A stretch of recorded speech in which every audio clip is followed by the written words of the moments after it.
नमस्कार, मैं हूं राहुल राजपूत। दो टूक की शुरुआत करते हैं। नेपाल सीमा से सटे जिलों में अवैध मदरसों पर कार्रवाई की जा रही है। प्रशासन इसे नियमानुसार बता रहा है।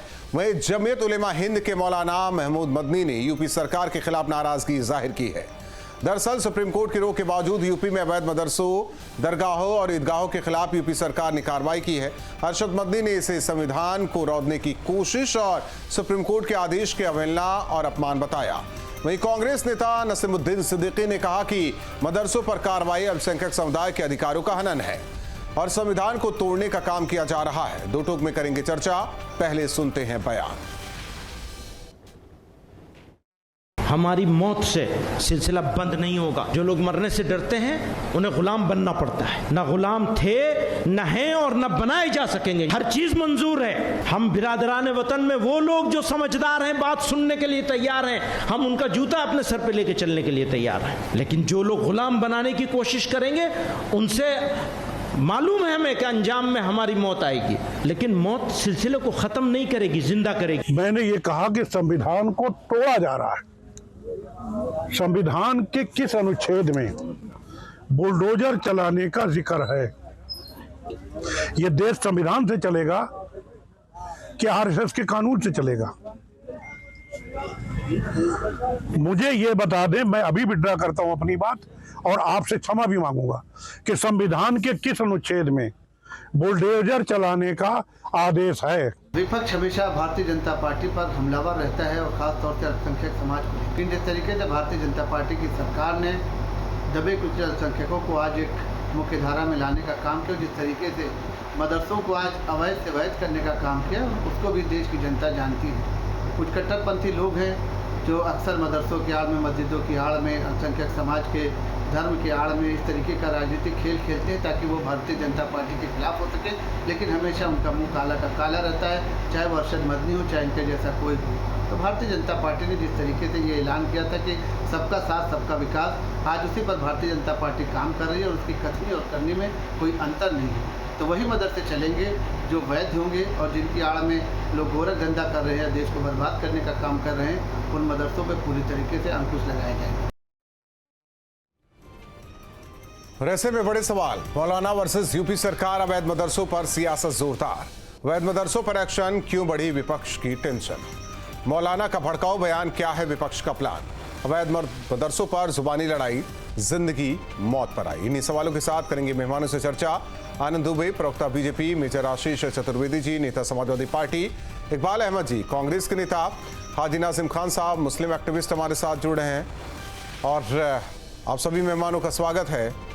इकबाल अहमद साहब, कहा जा रहा है कि उन मदरसों पर कार्रवाई जिन्होंने अनुमति नहीं ली और अवैध तरीके से बनाया गया, उन्हीं पर कार्रवाई हो रही है। और मदनी साहब कह रहे हैं ये तो संविधान के खिलाफ है। आपके नेता नसीमुद्दीन सिद्दीकी कह रहे हैं ये तो संविधान को तोड़ा जा रहा है। कैसे संभव है, ये बता दीजिए। भाई, मदरसा आज से तो चला नहीं आ रहा है। मदरसा सन 47 जब देश आजाद हुआ उसके बाद से मदरसे दो चीजें मैं क्लियर करता चलूं। एक वैध बाकायदा मंजूरी लेकर जो चल रहा है, एक अवैध रूप से जो बना दिया जाता है, उस पर कार्रवाई हो रही है। हमारे ये नहीं समझ में आता है कि अवैध और ना अवैध वाली बात कहां से आती है। जो संविधान हमें संविधान जो देता है कि हम उसी तरीके से संविधान के और कानून के हिसाब से चले। तो मदरसा हो चाहे मस्जिद हो, कोई भी चीज 1 फुट भी ना ज्यादा बन सकती है ना ज्यादा ली जा सकती है। वो कानून के ही दायरे में बनी जाती है। मस्जिद होती है, अगर नमाज पढ़ने जाता है तो ये देखता है कि बिजली की बिल जमा है कि नहीं जमा है, जो भी नमाजी होता है। और नमाजी ये भी देखता है कि मस्जिद सही जगह पे बनी है, जिस तरीके से जमीन खरीदी गई है उसी बेस पे बनी है कि नहीं बनी है, वरना नमाज हम लोग की जायज नहीं।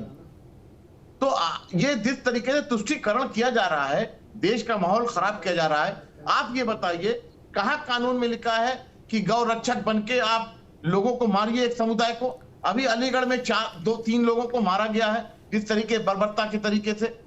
तो ये क्या है? कानून कहां जा रहा है? संविधान को मानने वाले कहां जा रहे हैं?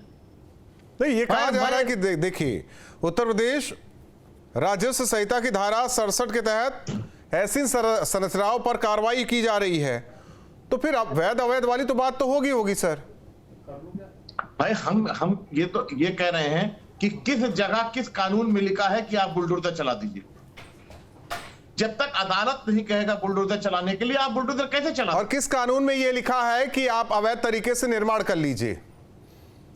हम तो ये बात कहते हैं कि अगर कानून में लिखा है कि संविधान के तरीके से, और जो सिस्टम होता है इमारत बनने का, वो इमारत जिस तरीके से अगर बनी है तो उसके कागज लोग जमा करेंगे। आप बुलडोजर लगाने वाले कौन होते हैं? सर देखिए, जैसे मैं कहता हूं कि मुझे मकान बनाना है तो मैं पहले तो नक्शा पास कराता हूं।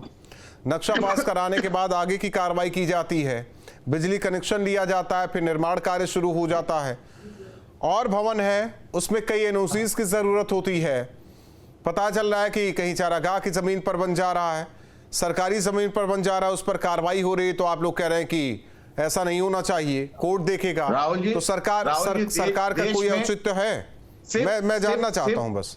सिर्फ मुसलमानों पे वार किया जा रहा है, सिर्फ मदरसे और मस्जिदों फिर मुसलमान हिंदू वाले, ये बेचारगी मुझे नहीं समझ में आ रही सर। मैं बता रहा हूं, मैं कह रहा हूं, अगर ये सारी चीजें देखनी है तो आप चलो, आश्रम भी चलो, आप मंदिर भी चलो, आप तमाम क्यों नहीं? हर जगह कई जगह कार्रवाई हुई है, मंदिर क्यों नहीं तोड़े गए? अगर वो आते हैं हथकंडे के साथ में, लेकिन तोड़े गए हैं, किसी ने कहा नहीं। लेकिन देश में अमन चाहिए, चैन चाहिए, नहीं, एकता चाहिए, भाईचारा चाहिए, चैन चाहिए, अमन चाहिए, एकता चाहिए। अगर कार्रवाई हो रही तो इसे अलग धार्मिक चश्मे से क्यों देखा जा रहा है? मुझे यह समझ में नहीं आ रहा है। अगर अवैध तरीके से बना है, उस पर कोई हथौड़ा भी चलता है, तो इसे ये क्यों कहा जाता है कि ये तो मुसलमानों से जुड़ा हुआ है, मुसलमानों को पीछे धकेला जा रहा है, उन पर कार्रवाई की जा रही है? हिंदू मुस्लिम के चश्मे से क्यों देखा जाता है?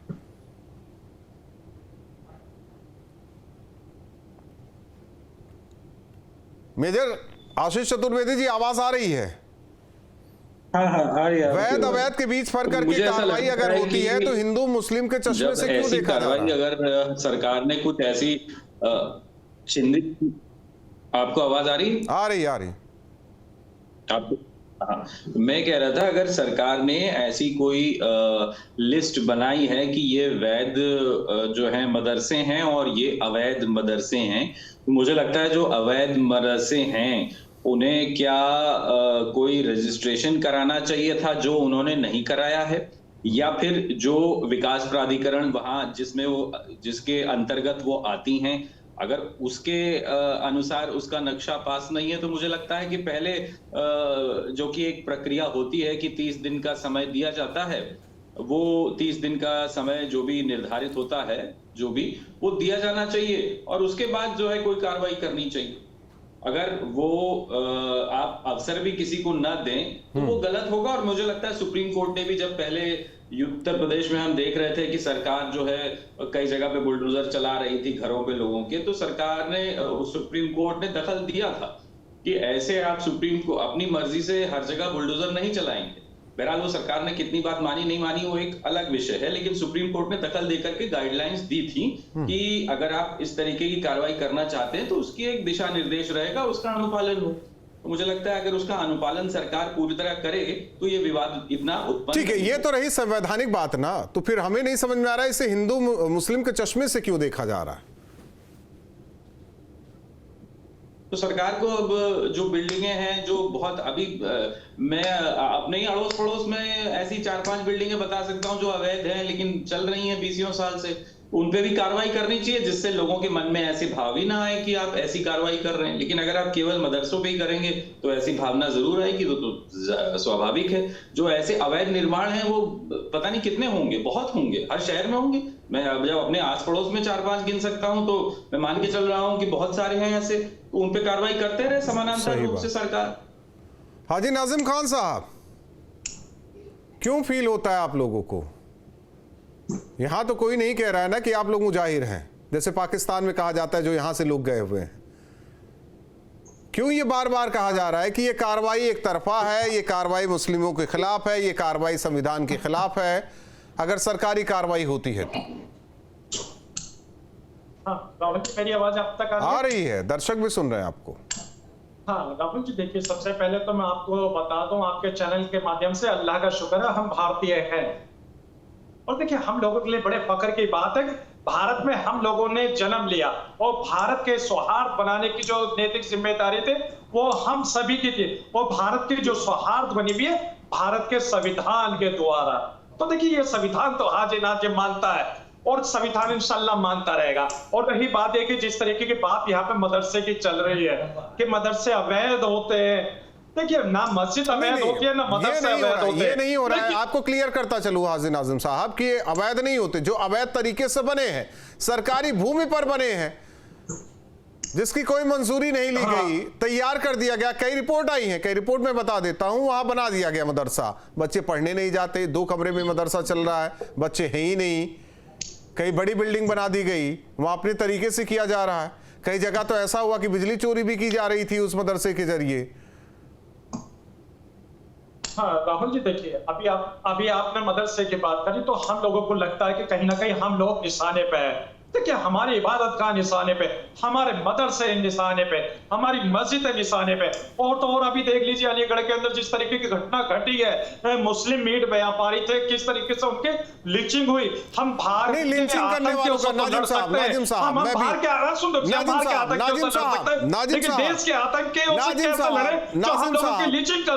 नाजिम साहब मैं कहता हूं ना कि वो जो लिंचिंग करते हैं ना उनका कोई धर्म नहीं होता, वो किसी धर्म से ना जोड़िए।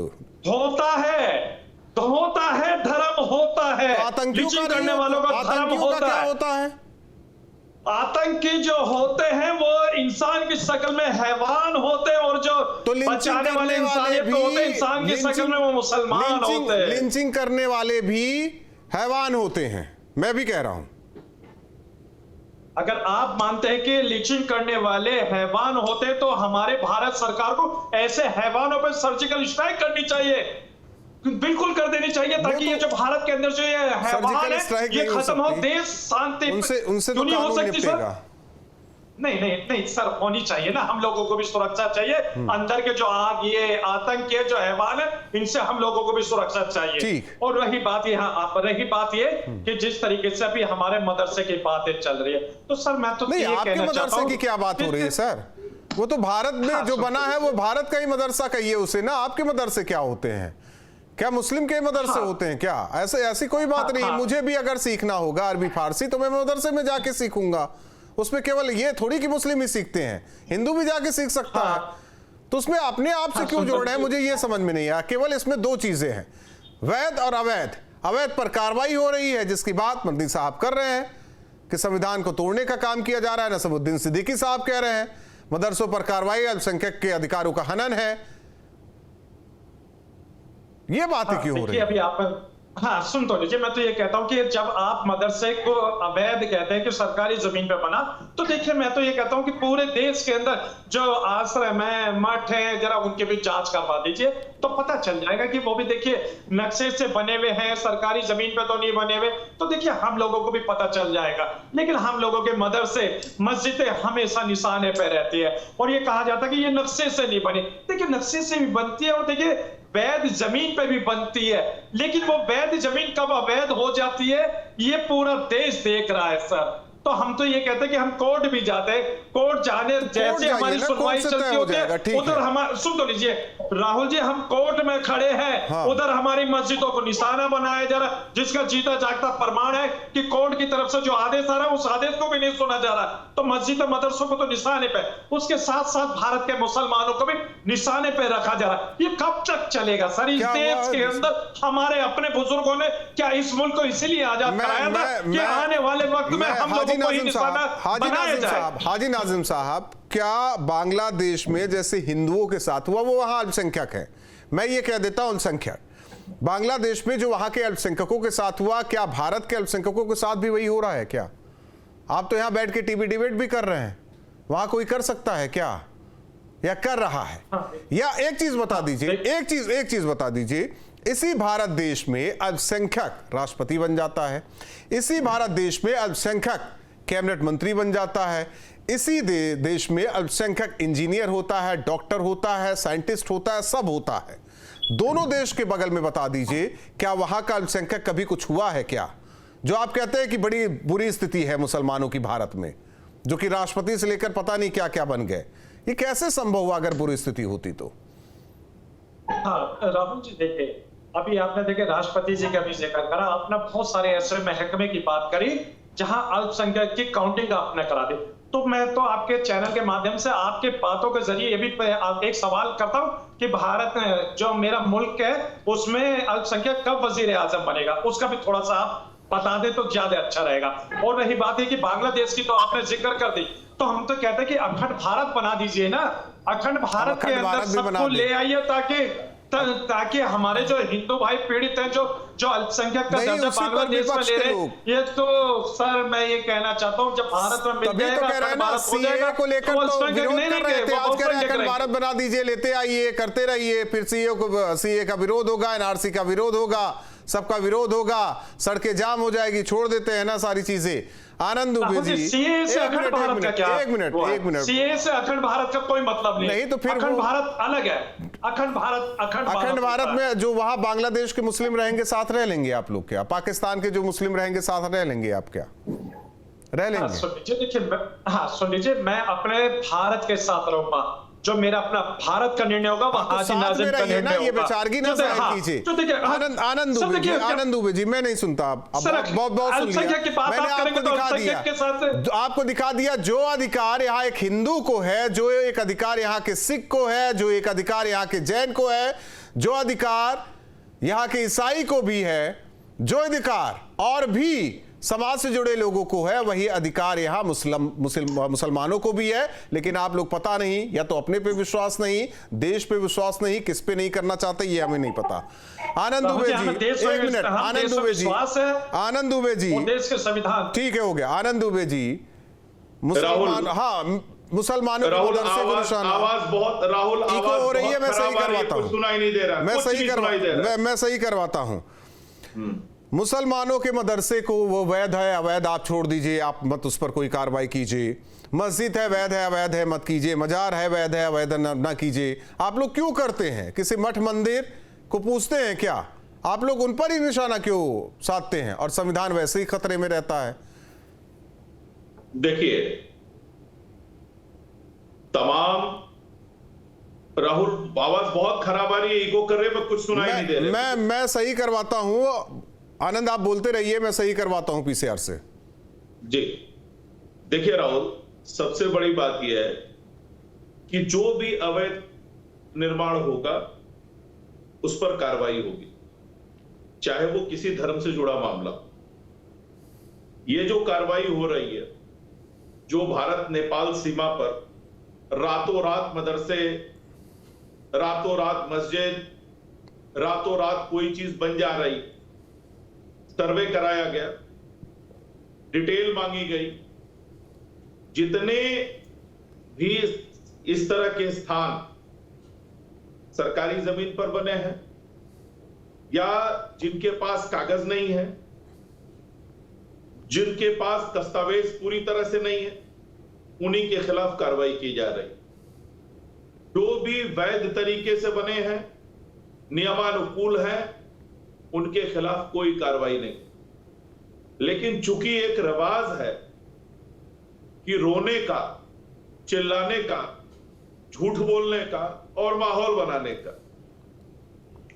वो चलता रहता है और वही इसमें भी हो रहा है। नहीं, उनका कहना है, जैसे मेजर साहब कह रहे हैं कि ठीक है रातों रात बन गया, आ रहे हैं, नाजिम साहब आते हैं, रातों रात बन गया, लेकिन आप 15 दिन का नोटिस तो दीजिए ना उनको कि हम कार्रवाई करेंगे। वो रातों रात बना दिए कोई बात नहीं, लेकिन आपको तो 15 दिन के आपकी सरकार को नोटिस देना चाहिए। सबको नोटिस दिया गया है, और अगर नोटिस नहीं दिया गया है तो अदालत के दरवाजे खुले हुए हैं, आप जाइए, चैलेंज करिए, और अगर हमने गलत किया है तो निश्चित रूप से इस देश की अदालत जो है वो हम पे कार्रवाई करेगी। आपके पास पूरा राइट है। आप गए तो थे सुप्रीम कोर्ट ने स्पष्ट रूप से कहा कि हम अवैध निर्माण, अवैध अतिक्रमण पर कोई स्टे नहीं देंगे। तो आप चाहते हैं कि आप जहां मन करे कुछ भी बना लीजिए और सरकार कोई कार्रवाई न करे। ऐसे तो नहीं हो सकता है कि सरकारी जमीनें कब्जा हो जाए। एक चीज मैं सुन रहा था, इन्होंने लिंचिंग की बात की, लिंचिंग की बातें की। लिंचिंग करने वाले आपने कहा ना, लेकिन इन्होंने कहा हैवान होते हैं। मैं कहता हूं बिल्कुल हैवान होते हैं।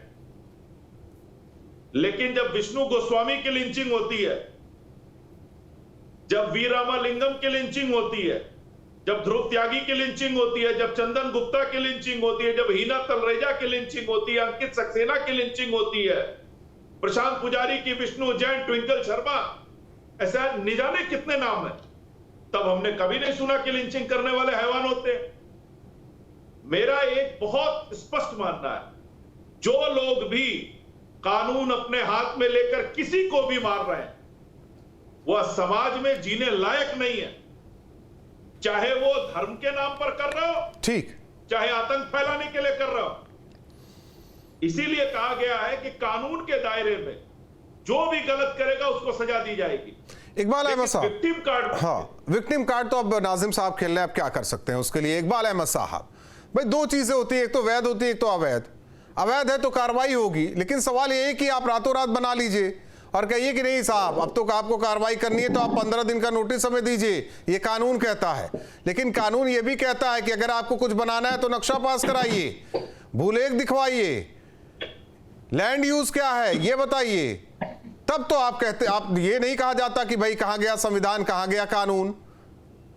राहुल जी, अगर कोई जमीन पे मदरसा, अवैध मदरसा बना है, इमारत अगर खड़ी हुई है, उस इमारत को कानून के हिसाब से आप जमींदोज कर दीजिए, कोई दिक्कत नहीं, हम खड़े हैं साथ में। लेकिन अगर इंटेंशन पे बुलडोजर चलाया जाता है तो वो गलत होता है, वो गलत मैसेज जाता है। तो हम इस बात के लिए एकदम आपके साथ हैं, सरकार के साथ। मैं देश को भी बताना चाहता हूं आपके चैनल के द्वारा कि अगर जमीन पे अवैध इमारत खड़ी है, नक्शा नहीं पास है तो ठीक है, 15 दिन 20 दिन की एक नोटिस जारी करके नक्शा पास कराने की बात कर सकते हैं।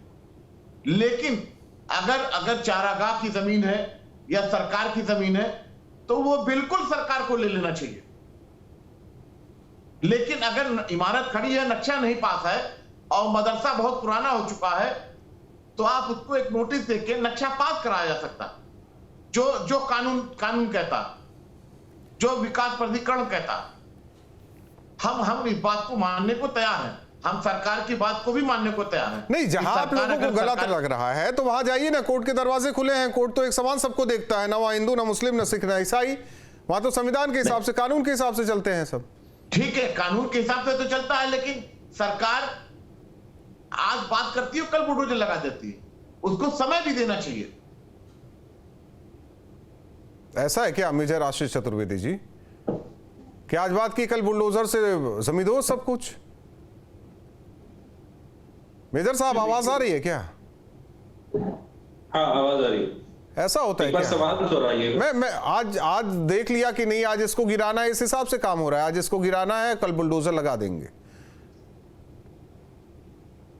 नहीं, देखिए, मैंने पहले भी वही सवाल उठाया था कि एक जो उसकी प्रक्रिया है कि शायद 2 नोटिस दिए जाते हैं या 3 नोटिस दिए जाते हैं, उसकी जो एक प्रक्रिया है वो पूरी फॉलो होनी चाहिए। हाँ, कानून को अपहोल्ड करने की जिम्मेदारी तो सरकार और प्रशासन की है।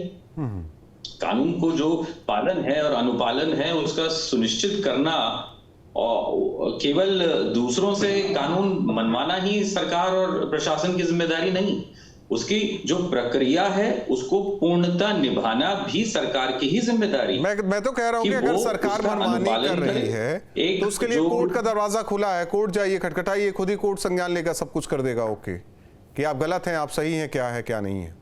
नहीं तो कई बार ऐसा नहीं है, आप सबको जानकारी में है कि कई बार कोर्ट ने जो है कंपनसेशन भी दिलवाया है और बहुत स्ट्रिक्ट गाइडलाइंस भी दी हैं उसकी कि भाई आपने गलत तोड़ा, आप उसका जो है वो पे करेंगे। सरकार ने, सुप्रीम कोर्ट ने पे करवाया है सरकार से, कई बार पैसे दिलवाए हैं कि आपने गलत तोड़ा है। तो ये जब गलत टूट रहा है तो इतना उतावलापन तोड़ने के लिए नहीं होना चाहिए। आप उसे अगर गलत है तो निश्चित रूप से तोड़िए। और एक सवाल आपसे ये भी है कि अगर किसी मकसद से कुछ किया जा रहा है तो उससे कैसे निपटा जाए? मेजर आशीष जी, अगर किसी मकसद से कुछ किया जा रहा है, हो सकता है कोई भी इंटेंशन हो सकता है कि नहीं भैया हम तो बनवाएंगे, कल को तोड़ा जाएगा तो हम तो कहेंगे कि भाई मुस्लिम बेचारा है, हम मुसलमानों पर कार्रवाई हो रही है?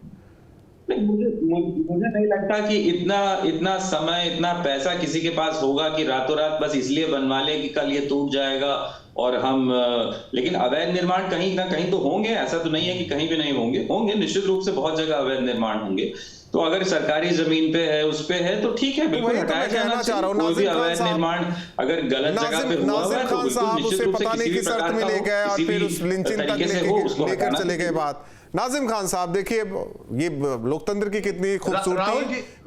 इकबाल साहब, कहीं भी इमारत खड़ी होती है तो वहां पे उस इलाके का विकास प्राधिकरण होता है, उनके अधिकारी होते हैं। गांव में खड़ी कर देंगे, कहां जाएंगे विकास प्राधिकरण? अब वही तो मैं भी कह रहा हूं, कैसे खड़ी हो गई? एक इन्हीं की सरकार में, मेजर साहब की सरकार में, बात सुनिए, मेजर साहब के सरकार में एक हाउस बनाया गया था, उस पर एनजीटी ने रोक लगा दी थी। वो तो एकदम नदी किनारे बना हुआ है सर, आके देख लीजिएगा, आपको भी पता होगा। छोड़ देते हैं। नाजिम खान साहब, ये मतलब ये मत दिखाइए ना कि हम बेचारे हैं, हिंदुस्तान में मुस्लिम एकदम दोयम दर्जे का हो रखा है, ये मत कहिए ना। बार बार मैं उदाहरण दे रहा हूं, देखिए हर एक पद के लिए यहां मुस्लिम बना हुआ है। ऐसा मत फैलाइए ना समाज में कि विक्टिम हो समाज का। सर आप कह रहे हैं एक तरफ संविधान के हिसाब से चलेंगे और दूसरी ओर कह रहे हैं नहीं यार मुसलमानों के साथ गलत हो रहा है। हाँ राहुल जी, देखिए अल्लाह का शुक्र है कि हम लोग दोयम दर्जे के शहरी नहीं हैं, हम अव्वल दर्जे के शहरी हैं। इसका जीता जागता प्रमाण पाकिस्तान में हमारी बहन सोफिया कुरैशी ने दिखा दिया, हम लोगों को बताने की जरूरत नहीं है। और रही बात ये कि जब मैं लिंचिंग की बात कर रहा था तो वहां पे बहुत सारे नाम गिनाए गए थे। लिंचिंग पर क्यों चले गए? सुन तो लीजिए सर, लिंचिंग पर क्यों जा रहे हैं? 30 सेकंड का लिंचिंग पर क्यों चले? जब वहां पर लिंचिंग में नाम गिनाए गए थे तो वहां पर ना तो अखलाक का नाम गिनाया गया था, ना तबरेज अंसारी का नाम गिनाया था, ना पहलू खान का नाम गिनाया गया था, ना जुनैद नासिर का नाम गिनाया गया था। आनंद जी जब मुसलमानों की लिंचिंग होती है तो आप लोग क्यों नहीं कहते कि ये गलत काम हुआ है? लेकिन आप लोग सिर्फ हम लोगों को निशाने पर रख भाई, इस तरीके का देश का माहौल मत रखिए भाई। हम लोगों ने इस मुल्क को आजाद कराने के लिए बड़ी बड़ी कुर्बानियां दी है। हमारी ये कुर्बानियां तो याद कर लीजिए, कम से कम, और कुछ नहीं तो कम से कम ये तो देखिए कि हम लोगों ने भारत के मुसलमानों कितनी कुर्बानियां दी है। और रही बात यहाँ पर कि मदरसे की बात, क्या हम लोग करते रहते हैं भाई? क्या हम लोग भारतीय नहीं है? नहीं, ये बता दीजिए। मैं तो कहता हूं हम लोग भारतीय हैं, बड़े फक्र से कहता हूं। और आप लोगों को हम लोगों से दिक्कत है तो बता दीजिए हम लोग भारतीय हैं। और बार आप कह रहे हैं भारतीय नहीं है? भारतीय हैं, इंशाअल्लाह भारतीय रहेंगे। बार इस तरीके की बात मत कीजिए आनंद जी। और दूसरी बात चलिए बहुत बहुत धन्यवाद आप चारों मेहमानों का हमारे साथ जुड़ने के लिए। जाहिर तौर पर जिस तरीके से तराई का इलाका या नेपाल भारत की सीमा से सटे कई अवैध मदरसों पर कार्रवाई हुई है, उसे एक अलग नजरिए से कुछ लोग देख रहे हैं और इसे मुस्लिम चश्मे से भी देखा जा रहा है। ये नहीं कहा जा रहा है कि अवैध जो निर्माण हुआ है उस पर कार्रवाई हो रही है, ये कहा जा रहा है कि नहीं मुस्लिमों के धार्मिक स्थलों को निशाना बनाया जा रहा है।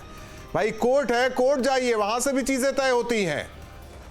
अगर अवैध तरीके से सरकारी जमीन पर है, खलियान पर है, चारागाह पर है, बिना नक्शा का लैंड यूज बिना चेंज कराया बना गया है तो उस पर कार्रवाई होगी, तब वो संविधान के दायरे में कार्रवाई होती है। और कहा जाता है नहीं सर रातों रात बनाया तो कोई बात नहीं, लेकिन इसके लिए 15 दिन का नोटिस दीजिए आप।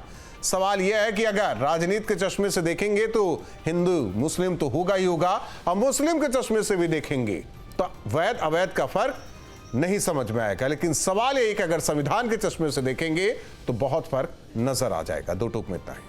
जहां भक्ति है हर शब्द में, कथाओं में छुपे हैं दिव्य रहस्य और ज्योतिष देता है जीवन को दिशा। धर्म से जुड़ी हर बातों को जानने के लिए हमारे चैनल स्तुति को सब्सक्राइब करें।